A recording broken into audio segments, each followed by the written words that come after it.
My goodness, today's guest is such an incredible human being, but somebody that I have been very, very curious about from the first time we were introduced to each other. So Lindsey is part of the Edge Mastermind that I am in, and she is actually from New Zealand and having to fly overseas in order to join us in these in-person events. And first and foremost, I want to say congratulations, because that determination and commitment is very admirable in my mind. So I want to just say, making a commitment to go to the Edge is a financial commitment. Traveling that far for a 2-day event is a huge time commitment. And so the time, money, freedom that we're all looking for, I feel like you are already entered into that conversation in a huge way and determined to crack the code on that.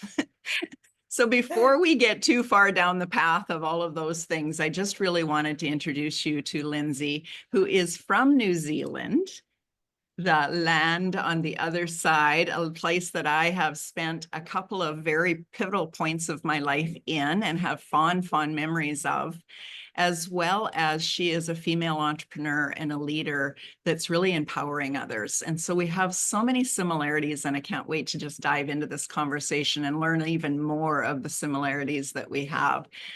Lindsey, if I was just going to ask you to, instead of all the titles and all of the things in which we carry, if I was going to ask you, who is Lindsey and how do people describe you when they really want to describe your heart? What would they say? They would probably say, firstly, thank you very much for having me. And I'm so excited about this conversation because I do feel that we have so much in common.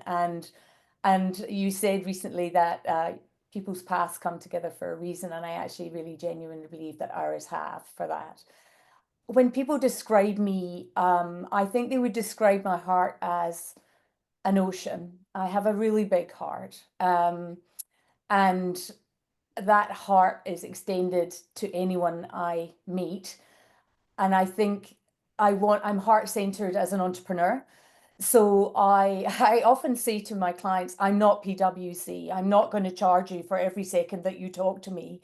I'm here for you and I'm here to serve you. And if you need to pick up the phone to me and I will not charge you for that time. So I think I'm a really heart-centered entrepreneur, I think is how they would describe me. I think the other thing a lot of people talk to me about is they say I'm very infectious. And that sounds really quite bad. But what they mean by that is I have an infectious energy. I come into a room and I bring a certain energy with me that people often say is uh, uplifting and enthusiastic and optimistic. I am an extrovert, as you can probably tell, and I love being in a room with people and engaging and talking to people and extracting, you know, who they are as people and what they really want, what drives them from here as well as here, but really what drives them here. Oh my And I think the third goodness. thing I think the third thing you'd probably say about me is I'm a bit of a warrior. I've had a lot of tough times in my own journey, and one of my clients said to me recently, which I really resonated with me, which they said to me, you help me be resilient, but what inspires me the most is the resilience that you show yourself in your own journey and your desire for your business to try new things and put yourself out there. So I think they see that resilience in me and want to learn how to be more resilient themselves. Wow. So that's, to me, the true definition of a way shower, somebody that is that mentor, that guide, leading people forward, saying, I know what it feels like, and it isn't easy, but let me show you the path. Let me show you the way. And really, in my world, empowering others is that it's not giving them the 3 steps that they need for success, because in my opinion, that's where the struggle happens. Well, if these 3 steps worked for every single person we talk to, then we wouldn't need anything but those 3 steps. We need to have that listening skill and true compassion and understanding, and really dive into where there's a gap in between what they say they want and what they're really moving towards. And And so that's so empowerment true. is an amazing opportunity to help others build hope, possibilities, resilience, and thank you for doing all of that. And thank you for that. And I think it comes from the heart. Empowerment comes from the heart and who you are. And all of my coaching starts with, or how I lead my life starts with who a person is and what they value and who they truly are as a person, because all the other decisions that you make, your career, your leadership, your business, it all comes from who you are as a person. And emotion fuels that determination. So if you don't unlock that empowerment from a heart perspective, then I think you don't achieve the change, or the lasting change that you want to make for the life you want to lead. Oh, my mic drop moment after mic drop moment here, and we're already just a few minutes into this interview. So, Lindsey, you know that we're here inside of the Be Extraordinary Women's Network. And I have always loved interviewing women, but also because I'm so curious about what makes them tick and why they do what they do. And, do they feel successful when they do that thing? So there's so much inquisitive. And I know that there's also women that say, I'm not extraordinary. My story doesn't really matter. I haven't really done anything yet. Look at all these amazing women. And they start judging themselves. And that is not my desire when I highlight and celebrate women. I want them to see themselves in somebody's story. So, can I ask you to be really honest with us and let us know if there was ever a time that you did not feel extraordinary? Many times, if I'm honest. And the fact that you've invited me to talk today was kind of like, I had a moment when you asked me, when I went, I don't know if my story is extraordinary enough. I mean, I faced a lot of struggles, but lots of other people face struggles, and that doesn't make me extraordinary. And and you do. I struggle with it all the time, if I'm honest, because I people tell me, "Oh, what you're doing with Turas, it's extraordinary. You're inspiring me," and I think to myself, well, I just really want to help people have meaning in their lives and live their legacy now. And the reason I do that is because of what I've experienced in my life, and my legacy has shifted many a time on a dial because of that. And so for me, it just feels natural that that's what I want to do. It wouldn't necessarily feel extraordinary. However, in saying that, I think everyone has their version of extraordinary inside them.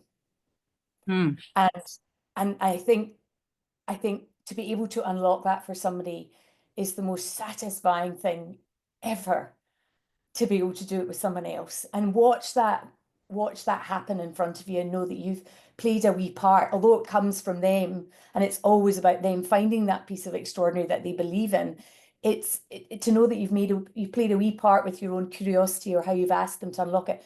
That does make me feel extraordinary, actually. That's Yeah. probably the part that makes me feel extraordinary, is watching that process happen in somebody else. But I've not felt extraordinary many times in my life.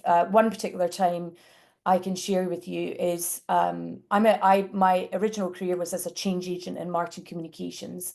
And marketing communication leaders are often stereotyped as the colouring department, or they're very tactical, they're not very strategic, they're not business leaders sometimes, particularly here in New Zealand, I have to say. And my passion was to help go in and lead teams to be extraordinary as marketing communication leaders in that organization. I would push the boundaries all the time. As a result of that, I was professionally bullied many, many times. And there was one instance where it was so bad that I was put on medication and had to exit that organization. And I didn't feel extraordinary. I felt like I'd failed myself, and I felt like I'd failed my team, and I felt like, how could I have allowed somebody to do that to me? And so I didn't feel extraordinary at all. And with the passing of time, I realized that I was extraordinary for two reasons. The first one was because I'd gone in and I'd gone into bat for myself and my team to try and enable them to be extraordinary. Um, and that takes courage. So first, I did feel sorry for that reason. And secondly, when people bully you, it's not because you're ordinary. It's actually because you're extraordinary, because you're challenging their paradigm, you're challenging their view of the world, and they don't like it. And that's on them, not on you. And that took me a long time to work through in my head and in my heart, because it hurt. But I managed to move that moment of feeling not extraordinary to understanding why I was extraordinary in that moment with time. Took me time though. I love that example. So I didn't bring up these examples for people to feel down in the dumps or use their excuses. And we know that as empowerment coaches, sometimes we have to look at the past to see how far we've gone, especially high achievers, because there can be moments where you just kept going to the next thing, and forgot to actually celebrate it and actually even acknowledge it.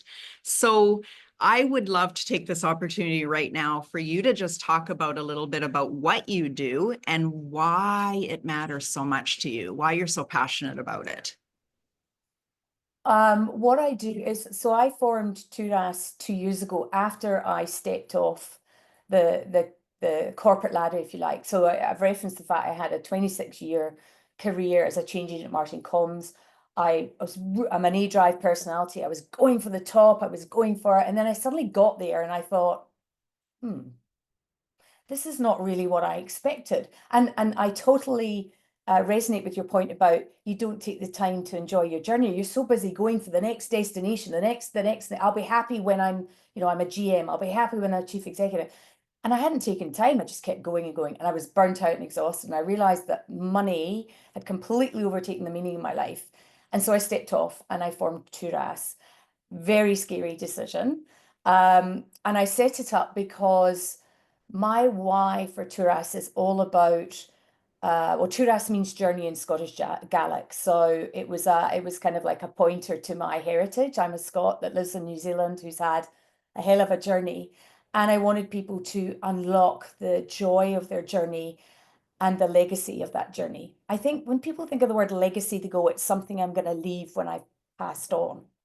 But actually, legacy is something you should live while you're here. And for me, Turas is about helping specifically marketing communication leaders actually find that leadership legacy, but across all areas of their life. So for me, leadership is about leading at home, leading at work, leading in your business. But how do you unlock it in a way that you can create that ripple effect across all areas of your life? Because I know you sometimes focus on one area. So for me, it's about that integration, that holistic view of who you are as a person. So going back to that first point about who you are as a person and your identity, and then looking at, well, how does that create leadership across all areas of your life? And that's really important to me because I've had it tested so many times in my own journey. I lost my husband to cancer when I was 29, which shifted my legacy from being a very professional marketing and communications leader in London to suddenly being on the other side of the world in New Zealand as a carer. That didn't mean I lost my leadership, but I needed to lead in a different way in caring for my husband. Then he passed, and then my life turned again, and I was like, well, what's my legacy going to be about? And then I became a change agent. Then I was bullied, stereotyped, came to this point, thought, right, I need to change again and pivot on my legacy and set up Turas. And Turas is what I love. I have found my true north in Turas. I love what I do. I love helping people live their legacy now, not something they put on their to-do list for someday. And it's really important to me to help others do that through finding kind of the headspace to do it, the clarity. Our minds get very, very busy. So how do we create the headspace? How do we give people the power, the tools to be extraordinary? And then what's the resilience? Because you do need inner strength in the world today. You do need resilience to find that inner strength and self-belief to go on that extraordinary path. That is your extraordinary, your version of extraordinary. So I want to help people find their version of extraordinary. Wow. So isn't that interesting? I did not actually know that about you or use that extraordinary language. You've used it many, many times here. And then when I invited you into the Be Extraordinary Women's Network, I knew that you empowered. I definitely knew that you were a leader, but I didn't know that you were really helping people find their extraordinary. I also want to connect the dots for people because you've talked about what your old job was. You've also talked a little bit about some of the struggles in which you came that time where you actually made this change. And as you're helping people find their extraordinary, I can imagine that there's times when that type of compassion or life's experiences helps them be able to understand your clients even more and then guide them toward the true desire versus just running away from the pain. Can you help us a little bit understand, like maybe even a case example of a client that you took through that journey? Yeah, I can. And many of my clients are women. In fact, a large majority of my clients are women who arrive at my doorstep, either feeling stuck in life, lost in life, burnt out in life. They've lost all perspective, like they've really dimmed, they've shrunk. Like I remember a client came to me and said, I like to be invisible. And I said, I like to be invisible. And then that was closely followed by, I don't know what I want to be when I grow up. And she's the same age as me. And judging by the color of my hair, you will know that that's not spring chicken territory. And, and, to help somebody dig into the process I take them through is to first start with who they are and who they want to be. And that's like their ecosystem around what do they really value and what do they believe. And often what I'll uncover is one, they might not know exactly what their values are, and two, they've got a lot of limiting beliefs that go way back earlier on into their lives that they've held on to for a long time. And one particular client had held on to a belief that she wasn't good enough because she'd had a career where she had been through a number of organizations, but just never felt like she fitted. And she'd spent, this is 20 years, this person had held on to this belief. And she said to me, I just didn't know what I was doing wrong, Lindsey, and I couldn't fit into this organization. And what we uncovered was we uncovered her values and what she truly believed about how you want to live her life. And then we looked at the values of every single organization she worked for. And what we discovered was they were completely like chalk and cheese. And that moment of breakthrough for her was there was tears because she'd held on to this belief for such a long time about herself. But what she realized in that moment was she said, oh my God, Lindsey, the reason I wasn't fitting was just because our values weren't matching. It wasn't because I wasn't capable or I'd done something wrong. And that shifted her whole perception around her past. It allowed her to let go of that belief, but also it's now framing her decisions for moving forward. So, the next part of our decision making the process was, well, what do you want to do in your career? What do you want to do in your leadership? And now she looks at that through the lens of the organizational values of the people that she might want to work for, and that informs her decisions. So that unlocked a whole process for her in terms of her mindset. It gave her more power around her decisions, and it gave her the resilience to see that, she had the inner strength to then go forward, knowing that she would make different decisions about who she was going to work for, not just take any job with any organization. And so it's amazing watching people go through that process of who they are first, because it unlocks so many things that affect how they view themselves and their decisions in their life around how they want to be extraordinary and how they don't necessarily view themselves as extraordinary because of those values and beliefs. It's Yeah, amazing. and It is amazing to watch in someone else. it's amazing to witness, but it's also amazing to know that you're a piece of that puzzle, that you're being guided to ask the right questions and pull the right things out of them in order to be able to have them have this huge breakthrough, which 20 years of trying to figure out what you were doing wrong. I get that. I get it. I was there. Because we're in like, if it's not working, it must be me. I'm the common denominator. So what is it that I'm doing wrong versus, like, you just brought in that new perspective, which was so empowering in itself, but shifted everything for her and moving forward. Now, I need to go a little deeper in that because you just told me about somebody that worked for a company for that long and she shifted. Do you also work with companies to help them shift so that they're attracting the right people? Yes, I do. Interestingly enough, I've worked with not-for-profit recently. And what was really interesting about that was it was three different organizations that were coming together as one organization, and culturally they hadn't quite gelled. And the way that was manifesting was I had two teams that weren't quite working together and were really sort of clashing. And I was brought in to help with that process. And you come into an organization and you think to yourself, right, will I go in and do the whole professional bit, or will I really start with where I am as a person and be heart-centered with this organization? Because an organization has a heart, because it's filled with people who have hearts. So if you go into an organization and you start with the very professional, right, let's just talk about, what are the KPIs and why aren't we delivering? You will not unlock it.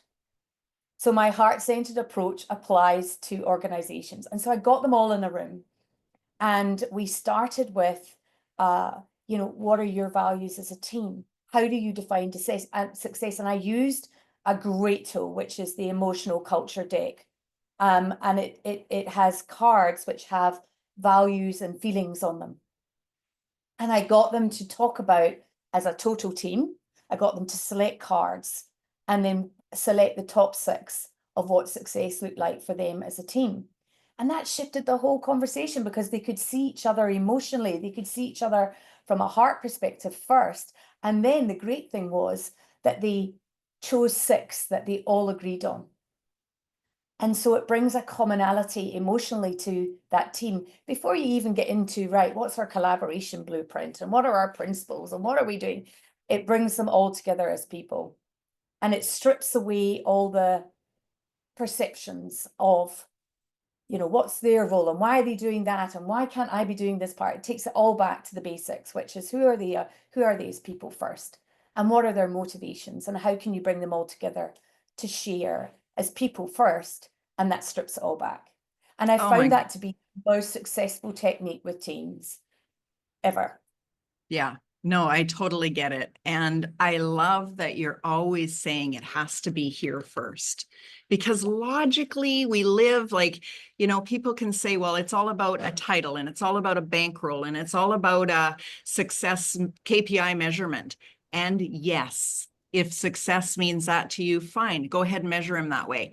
But if it doesn't align right here in your heart, it's never going to feel right. No matter how you do all those things and how much success comes to you, right here is going to feel empty. And so I love that you're always helping people connect back to their hearts. And I really honestly feel like most businesses are heading that way because they've had to. If they aren't understanding people's hearts, they're losing people, they're losing money, they're losing connections, they're losing clients. And so thank you again for doing the work that you do. Now I want to shift to the edge. I'm sorry. It's so, I want to tell you something about the post conversation that happened on that. So when I talk to the person that asked me to come in and do that, he doesn't say, Lindsey, this is fantastic. We've hit this KPI. We've done this. When I ask him for feedback about what's the change that he's seeing in that team and the organization, he'll say, isn't it great to see this person, more confidence, more clarity, more collaboration?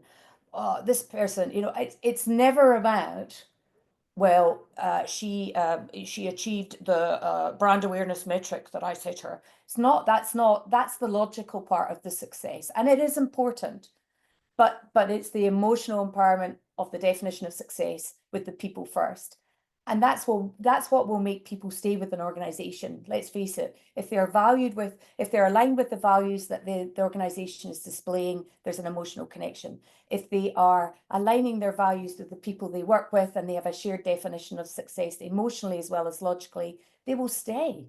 If they feel that that is being ignored, then that values misalignment creates stress, frustration, anger in a person, which is what I felt when I was being bullied. And that immediately kicks into fight or flight, and immediately you're looking at exiting because you don't believe that they're seeing you as the person you want to believe, and you are, and they don't see you, hear you, and that kind of goes to the core of who you are. So you kind of want to go, I need to go and find the people that will see me and hear me. That's who I want to be with. It's really that simple. Absolutely. It is that simple. And thank you for Good. saying that, because I believe we all have an innate desire to be seen, to be heard, to be understood, to be appreciated, accepted for who we are and what we bring to the table. So you can work really, really hard and not be seen. You can also, you mentioned earlier, you can actually want to be invisible. And there's other things that we can talk about on that on another day. We just did the visibility challenge, and we really had a lot of conversations of why it felt safer to not be seen. But Yeah. first we must see ourselves. And you've talked about that over and over again, in that we must know who we are and this heart and why we do it. So then we can really shine in the outside world and have the opportunities that come to us. I want to circle this back before we close this off to talk about the Edge Mastermind, because both of us joined the Edge Mastermind, which is an exclusive high-end mastermind with Dean Graziosi and team. And really, there could be many reasons why somebody would want to join a mastermind like that. But I would love to hear your reasons. And then if you got the results right away that you thought you were going for, or if it was a bit of a surprise once you got there that maybe it wasn't exactly what you thought.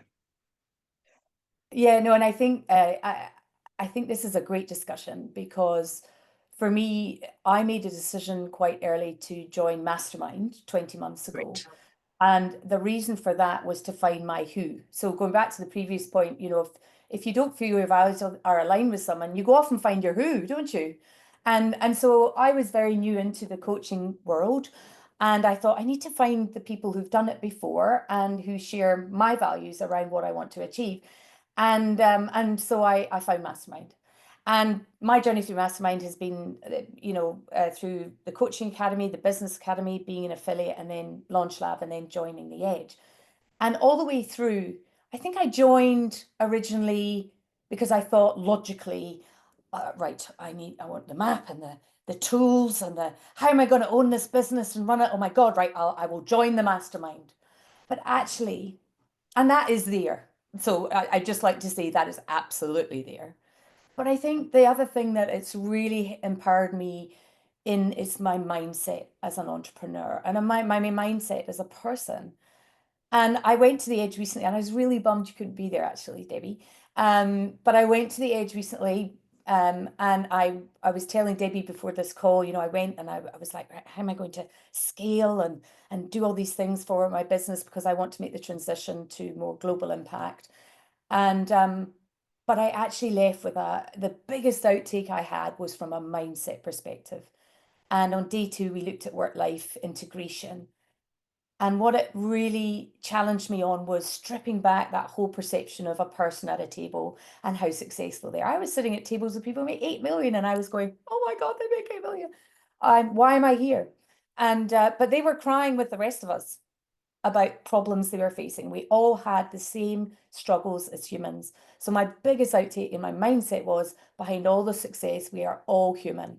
We all have our inner fears. We all have our struggles. And actually, that's what unites us and strengthens our mindset rather than all the tools. The tools are the logical bit, but the emotional power that community gives me and the emotional support that community gives me in terms of being an entrepreneur and being successful is actually the gift. Yeah, it's such a beautiful point. We can have all the skill sets. We can have all the knowledge. We can actually pay somebody to run our businesses and do all the things. But if our mindset isn't right, we can't receive the abundance that our businesses can build. We can't build the long-term relationships. We can't get in the room in the right room with the right people because we don't feel we're worthy. And so right. most entrepreneurs have gone through this or are going through it. And every level of growth, there's another little bit of let's do this Yeah, thing. an icky moment. There's an icky moment, isn't there? And you wonder and you doubt, and then you need to have that push through. So knowing what you did, investing in community, investing in skill set and coaching, and you coach at a high level, but you also invest at a high level. It's not about money, it's about the community. I really want people to understand that getting in the right room is what is that thing that you need in order to up level your life. And Be Extraordinary Women's Network isn't just about entrepreneurs. I wanted to make sure that everybody knows that. You could be the volunteer at your local church. You can be the somebody that's, knitting beanies for somebody over in Africa. It lights you up and you're passionate about it. We want to hear from you. We want to tell your story. I want you to help them understand that their story is so unique and that there is no judgment because of money or because of titles. Can you just help us really wrap that up? Yeah, I totally agree with you. I think for anyone that's listening to this, as I said earlier, anyone has the potential. Every single one of us has the potential to be extraordinary. And the definition of that extraordinary is your definition. It's not everyone else's definition, it's your definition, because that is what gives you the meaning. So my definition of extraordinary, Debbie, is probably, we're quite common, I think, in terms of what our definition of extraordinary is, but it's still got its nuances. And I think that is what is so important. Yes, I'm an entrepreneur. Yes, I've had a career in marketing communications, but also my definition of extraordinary is also about being a mum, being a wife, being a friend. All those things are your definition of being extraordinary. It has all the dimensions to it. And I think your original question about busting through that feeling about yourself. So I walked into this room in the Edge and I was really nervous, guys. It was 60 global entrepreneurs and some of them were earning 8 million. And here's little old me from New Zealand stepping into this room. And I was really nervous. How did I get over that? I must admit, for the first wee bit, I just sat and listened and watched. And what I saw in the room was a set of 60 people. 60 people that were really generous, that were talking to each other, that were laughing, that were being human, that were just people at the end of the day. And the vulnerability that they showed us and showed me gave me permission to accept that I had a right to be in the room and accept that my story was unique but still important, and that I had something to offer, which is always about what a community is about. You give value and you receive value. And everyone has that value to give. Everyone has a perspective. So anytime that you're questioning whether you should be in a role or whether you're extraordinary, all you need to ask yourself is, does it feel extraordinary to you? And does it have meaning for you? And surely there's at least one person that would benefit from knowing about it. That's all. Doesn't need to be thousands of people.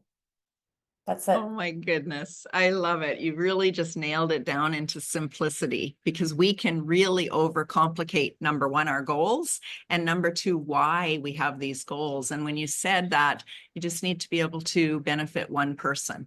And when we can really change our focus from, oh my goodness, I don't know if I belong in this room, to trusting that you're in the room to benefit one person. We all can benefit one person. We can listen. We can share an expertise that we have with somebody else. We can hold space for somebody to have a shift. So really understanding that sometimes we're put into rooms for us, and sometimes we're put into rooms to help others. And that's how the world goes around. And it's a win-win for everyone. Yeah, and I think that's really a really important point you make, because my advice on anyone wanting to join a community, it's a give and take, it's a relationship, and sometimes you'll go into a room to give and sometimes you'll go into a room to receive, but it won't always be that you'll give and receive. If anyone who wants to be extraordinary, it's all about the giving. It really is.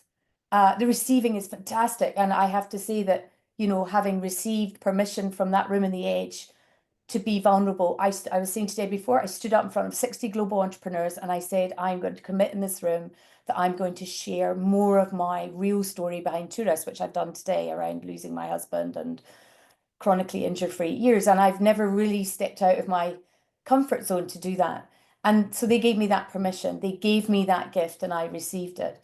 And in return, I'm going to give out my story to people so that it means something to people who are listening today. I'm really hoping somebody can see themselves in my story today and know that, well, A, they're not alone, and B, that that it means something. That part of their story is it means something to them, and there are people who can help them overcome that part of their story.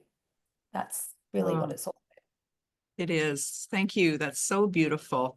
So our last question here today, Lindsey, is if you had one piece of advice for that one person in the room that you got to actually share and talk with, but it actually is the same message you give if there was 1 million people in the room, what would that be? I think it would be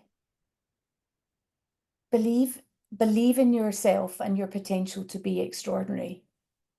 Because every person I meet and we go through whatever conversation, there's always an extraordinary element about somebody's story. Every time. I don't think I've ever met somebody and walked away and gone, well, they weren't very extraordinary.